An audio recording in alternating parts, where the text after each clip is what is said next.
नमस्कार, प्रखर राजपूत को देख रहे हैं आप। आज तारीख है 27 मार्च साल 2026 और इजराइल, फिलिस्तीन, लेबनान, पाकिस्तान, भारत समेत पूरी दुनिया की खबरों के साथ एक बार फिर से आपके सामने हाजिर हुआ। दोस्तों, इस वीडियो में आपको बताएगी कि फाइनली मार्को रूबियो ने ईरान के ऊपर आरोप लगाना शुरू कर दिया कि ईरान धार्मिक कट्टरता फैलाता है।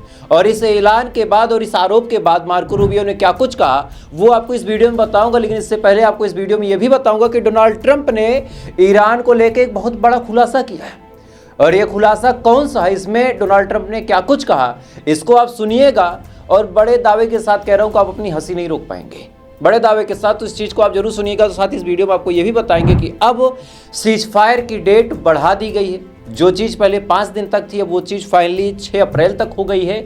अब ग्राउंड लेवल पे ये चीज़ कितनी इफेक्टिव है, इसमें क्या कुछ हो रहा है, इसको भी हम आपको डिटेल बताएंगे। और साथ इस वीडियो में आपको ये भी बताएंगे कि इजराइल इस समय एक बड़े नुकसान की तरफ बढ़ रहा है। और ये खुलासा मैं नहीं कर रहा, ये खुलासा इजराइल की आर्मी के चीफ कर रहे हैं। क्या कुछ उन्होंने कहा है वो मैं आपको बताऊंगा। और साथ ही इस समय तेल अवीव के ऊपर ईरान की मिसाइलों से क्या हमला हो रहा है, कितना नुकसान हो रहा, वो भी इस वीडियो में आपको मैं डिटेल में बताऊंगा। यानी यकीन मानिए दोस्तों, आज की जो खबरें होंगी वो बहुत ज़्यादा अहम होगी, बहुत ज़्यादा इंपॉर्टेंट होगी। इस वजह से वीडियो को लास्ट तक जरूर देखिएगा।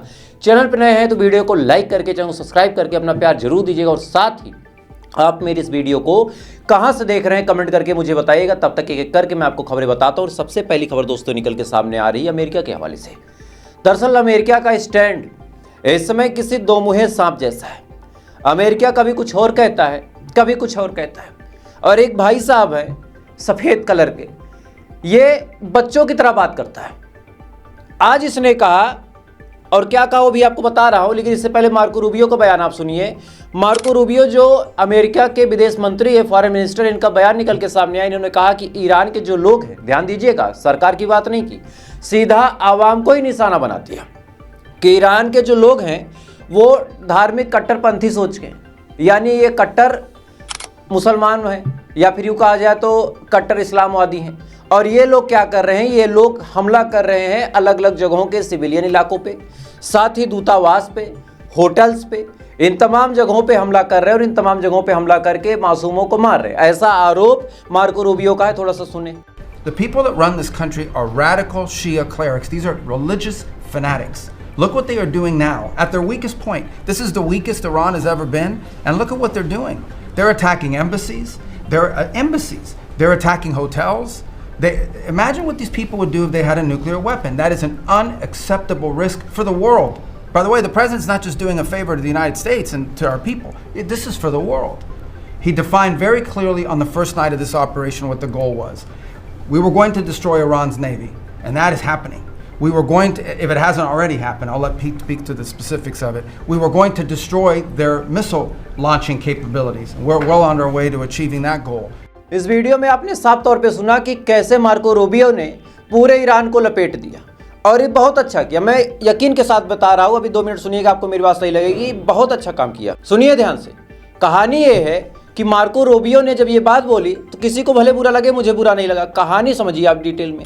दरअसल यही ईरान के लोग थे जो अब तक अमेरिका के चढ़ावे पे, अमेरिका के चंद पैसों पे, अमेरिका के फेंके हुए टुकड़ों की वजह से अपनी सरकार का विरोध कर रहे थे। तब वही लोग अमेरिका को बड़े अच्छे लगते थे, तब उन्हीं ईरान के लोगों को अमेरिका की बातें बड़ी अच्छी लगती थी। लेकिन आज मार्को रूबियो ने अपनी सोच से बता दिया कि इनकी औकात क्या है। अब आप रिलेट करें मेरी बातों को। मार्को रूबियो ने इनको बता दिया कि भैया औकात क्या है। और यही लोग थे जो सुप्रीम लीडर का विरोध कर रहे थे। और आज अमेरिका ने इनके ऊपर थूक दिया। अब सुनिए इस वीडियो को। आपने अभी डिटेल में जब देखा, भाई साहब जो दुग्गल साहब हैं, ये बीच में बैठ के बड़े खामोश थे। ऐसा लग रहा था कि जैसे बड़ा दुख है, किसी गुमसुम सी सोच में है, क्या हो गया कुछ पता नहीं है। थोड़ी देर तक ये खामोश रहे, ये मन में कोई स्क्रिप्ट सोच रहे थे, क्योंकि मुंह में तो बूचड़ खाना है, कुछ भी बोल देना है। थोड़ी देर तक ये सोचते हैं। उसके बाद जब इनकी बारी आती है तो ये क्या कहते हैं कि ईरान हमसे सीज फायर के लिए गिड़गिड़ा रहा। ध्यान दीजिएगा, हंसी रोकिएगा। इन्होंने कहा कि ईरान हमसे सीज फायर के लिए गिड़गिड़ा रहा और हम डिसाइड करेंगे कि सीज फायर होगा कि नहीं। और साथ ही इन्होंने ये भी कहा कि सीज फायर करने का वक्त चला गया है। हमने 4 हफ्ते पहले ईरान को मौका दिया था, तब ईरान ने सीज फायर नहीं किया था, और आज सीज फायर करने के लिए ईरान गिड़गिड़ा रहा। थोड़ा सा इनका वीडियो देखें। And just so we set the record straight, because I've been watching the Wall Street Journal's fake news and all these stories that get printed like, oh, I want to make a deal. They are begging to make a deal, not me. They're begging to make a deal. And anybody that saw what was happening over there would understand why they want to make a deal. But they say, oh, we're not talking to them. Anybody would know that. And only a total fool. And they're not fools. They're very smart, actually, in a certain way. And they're great negotiators. I say they're lousy fighters, but they're great negotiators. They are begging to work out a deal. I don't know if we'll be able to do that. I don't know if we're willing to do that. They should have done that 4 weeks ago. They should have done it 2 years ago. Or they should have done it when we... इस video में आप साफ तौर पे सुन सकते हैं कि भाई साहब पहले तो मार्को रूबियो जब बोल रहा था तब खामोश थे, मन में स्क्रिप्ट सोच रहे थे। इसके बाद अचानक से इन्होंने अपना मुंह खोला और जो कुछ मुंह में आया बक दिया। लेकिन इसी के जस्ट बाद दोगलापन आप देखिए, इसी के जस्ट बाद इन भाई साहब ने नाटो को धमकाते हुए कहा कि नाटो ने हमारी मदद नहीं की है और हम नाटो को याद रखेंगे और आने वाले वक्त में नाटो को सबक सिखाएंगे। थोड़ा सा सुने आप। Because this was a test for NATO. This was a test. You can help us. You don't have to, but if you don't have, if you don't do that, we're going to remember. Just remember this in a number of months from now. Remember my statements. They have an expression, a great expression. Never forget. Never forget. अब एक बात नहीं समझ में आती, पहले तो आप खामोश थे, उसके बाद आपने मुंह खोल के कह दिया कि ईरान आपसे माफी मांग रहा है, ईरान सीजफायर करना चाहता। तो बड़ा सवाल यह है कि जब ईरान आपके आगे हार गया, ईरान आपसे सीजफायर करना चाहता है, तो ऐसे हाल में आपको नाटो की जरूरत क्यों है भैया? नाटो की रिक्वायरमेंट आपको क्यों है अगर आप विन विन कंडीशन में हैं? सच्चाई ये है। अब आपको मेन खबर बताता हूं, रिपोर्ट आपके सामने आप देख सकते हैं कि मिडिल ईस्ट में अमेरिका के जितने एयरबेसेस थे उन तमाम एयरबेसेस को ईरान ने निशाना बना के डिस्ट्रॉय कर दिया है। कोई भी अमेरिकन एयरबेस अब सुरक्षित नहीं है और अमेरिका की जो आर्मी है अब वो मजबूरी में होटल्स में जाके और साथ ही किसी और जगह छुप के अपना काम करती है और उस पर भी ईरान मिसाइल मार रहा है। जो भी मार्को रूबियो ने कहा कि हमारे होटल्स पे कहीं किसी दूसरे देश के होटल पे निशाना बनाया जा रहा, तो उसके पीछे कहानी ये है कि अमेरिका के जो सेना के लोग हैं वो होटलों में छुप के काम करते हैं, होटलों में छुप के ऑपरेशन कर रहे हैं, क्योंकि उनको लगता है कि होटल में एक कमरे में हम रहेंगे, बाकी 50 कमरों में मासूम लोग रहेंगे तो ईरान कुछ नहीं करेगा। यानी ह्यूमन शील्ड का इस्तेमाल कर रहे हैं। दुबई के लोगों का ह्यूमन शील्ड बना लिया, सऊदी अरब के लोगों का ह्यूमन शील्ड बना लिया।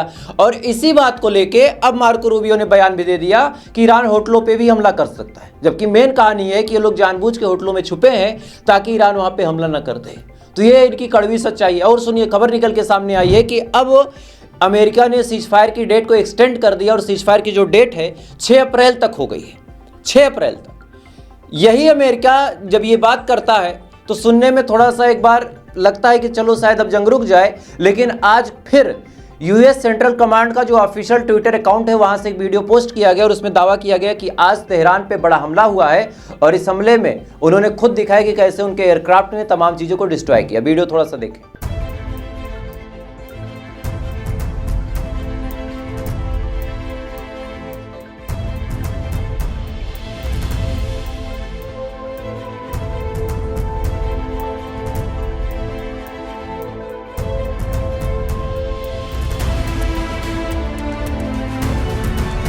इस वीडियो में आप साफ तौर पे देख सकते हैं, ऊपर नाम भी देख सकते हैं कि यूएस सेंट्रल कमांड ने यह वीडियो जारी किया और वीडियो जारी करने के बाद अपने मुंह से इस बात को एक्सेप्ट किया कि हाँ हमने हमला किया। तो फिर ये 6 अप्रैल वाला प्रोपोगेंडा क्यों?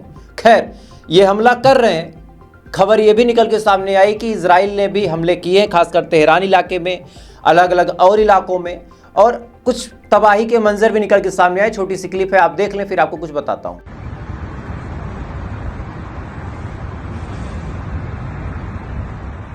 इस वीडियो में दोस्तों आप साफ तौर पे देख सकते हैं कि ईरान के ऊपर आज इजराइल ने भीषण अटैक किया है।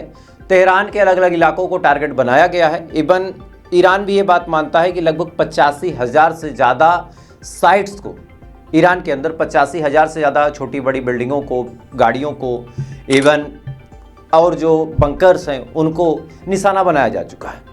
ईरान भी ये बात अपने मुंह से एक्सेप्ट कर रहा है। अलग अलग न्यूज़ चैनल पे ये बात चल रही है कि 85,000 जगहों पे डिस्ट्रक्शन हुए, चाहे वो मलबा गिरा हो चाहे कुछ और, मतलब 85,000 इम्पैक्ट साइट है अब तक की। क्योंकि डेली 100, 200, 500 जगहों पे निशाना इजराइल बनाता है, 100, 200, 500 जगहों पे अमेरिका निशाना बनाता है, और ये कड़वी सच्चाई है। लेकिन ये तो ईरान का पक्ष है। ईरान का जो नुकसान हुआ, ईरान ने अपने मुँह से खुद मान लिया कि भैया इतना हमारा नुकसान हुआ है। और हम एक्सेप्ट करते, चूँकि देखिए हमारे पास ना तो आयरन डोम है, ना ही हमारे पास कुछ और है। हम मार खाते हैं, हम मारते हैं, हमारा बेसिक कॉन्सेप्ट यही है। लेकिन अब सुनिए, जिस देश के पास थर्ड डिफेंस सिस्टम हो, जिस देश के पास एरो डिफेंस सिस्टम हो, जिस देश के पास जैविक डिफेंस सिस्टम हो, जिस देश के पास आयरन डोम हो, जिस देश के पास लेजर बीम हो, उस देश की सच्चाई अब आपको बताता हूँ। थोड़ा सा ध्यान से सुनिएगा, खबर आपकी स्क्रीन पे है। अब इजराइल के जो सरकार के लोग हैं, खासकर जो हेल्थ मिनिस्ट्री के लोग हैं, वो चंदा मांग रहे हैं। ध्यान दीजिएगा, वो चंदा मांग रहे हैं। और चंदा किस लिए मांग रहे हैं? क्योंकि जितने अस्पताल थे अब वो फुल हो चुके हैं। जितने अस्पताल ठीक ठाक कंडीशन पे थे उनको ईरान ने डिस्ट्रॉय कर दिया, कंप्लीटली वाइप आउट कर दिया।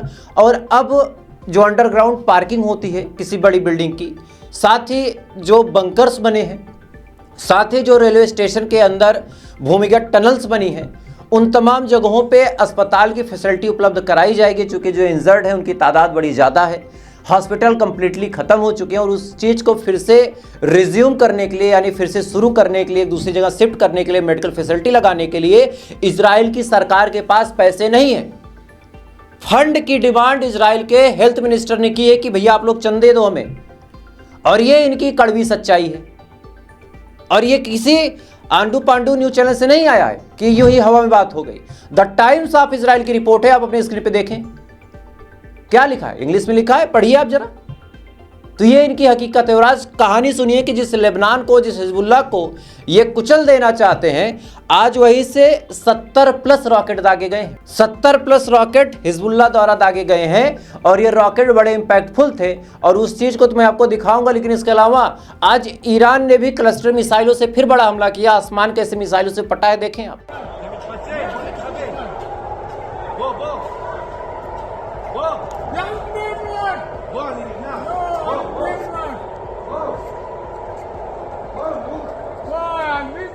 इस वीडियो में आप साफ तौर पे देख सकते हैं कि ईरान की मिसाइलों से बड़ा नुकसान इजराइल को हो रहा है। इधर हिजबुल्लाह ने 70 प्लस रॉकेट दाग दिए। और अब सुनिए वो चीज़ जो चीज़ अब तक छुपी थी। इजराइल के हवाले से एक ऑडियो लीक होता है और ये आईडीएफ के चीफ का था, गलती से लीक हुआ। इस ऑडियो में आईडीएफ के चीफ यानी इजरायली डिफेंस फोर्स के जो चीफ है भाई साहब, वो बताते हैं कि इजराइल की सेना बुरी तरीके से थक गई है, बहुत बुरी तरीके से। 3 साल से हमास से जंग, हिजबुल्लाह से जंग, ईरान से जंग, अभी लेबनान में घुसी है आईडीएफ, तो वो लोग थक चुके हैं। कहानी बड़ी सिंपल है कि 18-19 साल के नए नवेले लड़के को ये लोग भर्ती कर लेते हैं। भर्ती करने के बाद उनको भेज देते हैं कि जाओ लड़ो। तो आदमी कितना देर लड़ेगा? और 3 साल 4 साल तक लड़ते लड़ते हर आदमी थक जाएगा। इसी बीच दूसरी खबर सुनिए कि 15,000 सैनिकों की कमी इस समय इजराइल के अंदर हो गई है। जी हाँ, आईडीएफ अपने नुकसान के बारे में जल्दी एक्सेप्ट नहीं करता, लेकिन अगर नुकसान नहीं है तो 15,000 सैनिकों की कमी इस समय कैसे पड़ गई? कुछ नुकसान इजराइल जो कबूल कर रहा हूँ आपको बता रहा हूँ। रिपोर्ट आपके सामने आप देख सकते हैं कि भाई साहब खबर यह निकल के सामने आई है कि लेबनान के अंदर एक सैनिक मारा गया है इनका, और 4 बुरी तरीके से इंजर्ड है। उस सैनिक की तस्वीर आप अपने स्क्रीन पे देख सकते हैं। बहरहाल अपने देश के लिए शहीद हुआ है तो कुछ नहीं कहना चाहिए, सही है जो भी है जैसा भी है। लेकिन आप समझिए कि ये बंदा शहीद हो गया, 4 और लोग घायल हैं। अब पता नहीं वो चारों घायल हैं या फिर उनके साथ कुछ और हुआ, ये तो ऊपर वाला ही जाने। लेकिन इस चीज़ को भी इजराइल यानी इजरायली डिफेंस फोर्स अभी तक एक्सेप्ट नहीं कर रही है। अलग अलग जगहों पे ये न्यूज़ चल रही है, बाकायदा तस्वीर भी आ गई, लेकिन आईडीएफ अभी भी इस चीज़ को एक्सेप्ट नहीं कर रही। और इसी के बीच एक तस्वीर निकल के सामने आई और वो तस्वीर आपके लिए बड़ी कीमती होगी। संजो के रखिएगा, वीडियो शेयर कर दीजिएगा, आपके चाहने वाले भी देख ले। अभी स्क्रीन पे आप जो तस्वीर देख रहे हैं, ये आयतुल्लाह सुप्रीम लीडर जो थे खामनेई साहब, उनकी आखिरी तस्वीर है। हमले के ठीक चंद मिनट पहले वो शायद कुरान पढ़ रहे थे।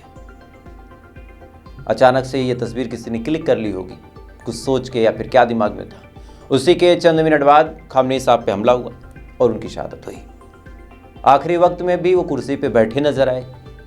ऐसा नहीं था कि आखिरी वक्त है या फिर उम्र ज़्यादा है तो कहीं लेटे हों, ऐसे गद्दे लगे हों, तकिए लगा के लेटे हों, बातचीत करने।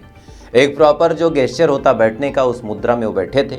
और यहीं से पता चलता है कि शरीर बूढ़ा था, आत्मा नहीं। खैर, तो फिलहाल अभी के लिए बस इतना ही दोस्तों। बाकी थोड़ी देर बाद आपसे फिर मुलाकात होगी ऐसी किसी खबर के साथ। तब तक आप अच्छी रहिए, खुश रहिए, अपना ख्याल रखिए, अपने देश का ख्याल रखिए। जय हिंद, ऊपर वाला आपकी हिफाज़त।